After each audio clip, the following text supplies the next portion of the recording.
Welcome to NSTV. నేను రాజీవ్. ముందుగా headlines చూద్దాం.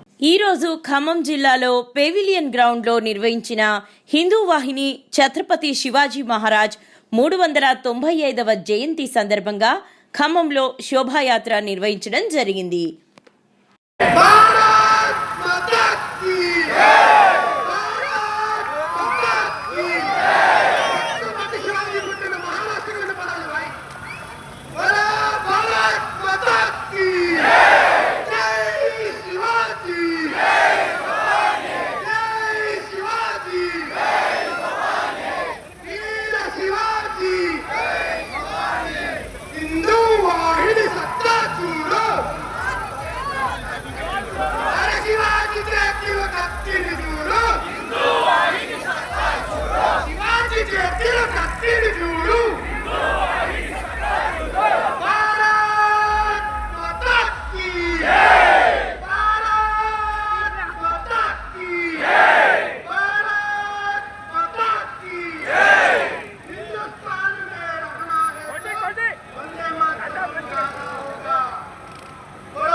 సంఘచాలక్ సందీప్ గారు,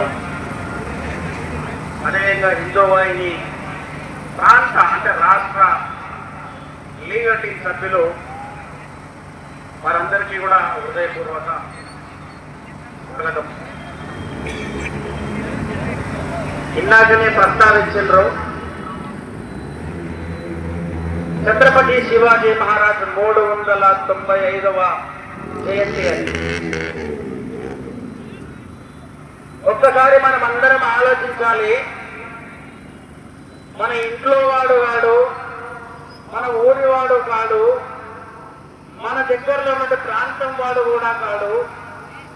కానీ ఇక్కడ వాతావరణం చూస్తుంటే మన ఇంట్లో ఒక గొప్ప కార్యక్రమం అవుతున్నట్టే.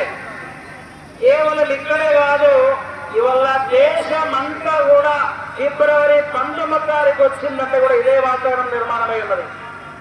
సో ఎందుకోసం ఆ ఒక్క వ్యక్తికి సంబంధించిన కార్యక్రమాన్ని ఇంత ఘనంగా నిర్వహిస్తున్నారు? బహుశా మనందరికీ తెలిసే ఉంటుంది. ఈ మధ్య చాలా సినిమాలు వచ్చినాయి. నిన్న మొన్న కూడా ఒక సినిమా వచ్చింది, దాంట్లో కొద్దిగానే చూపించడం చెప్పారనమాట. సో ఈ మాట మన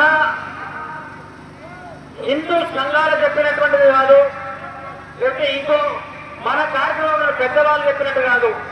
రెండు విషయాలు చాలా పెద్దలు చెప్పారు. ఎవరు శత్రువుల ద్వారా విన్నటువంటి మాట. ఏమిటి ఆ మాట అంటే, ఛత్రపతి శివాజీ మహారాజ్ ఇంకొక 10-15 సంవత్సరాలు కనుక బతికి ఉంటుంటే ఈ దేశానికి తెల్లవాళ్ళు వచ్చేవారు కారు అని ఒక మాట. ఇంకొక మాట,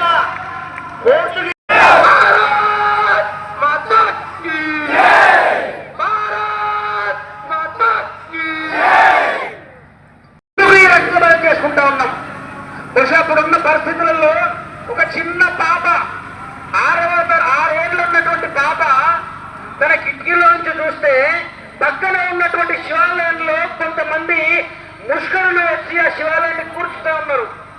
చిన్న పాప కదా, ఉరుకుతా వెళ్ళి తన తండ్రి దగ్గర అడిగింది.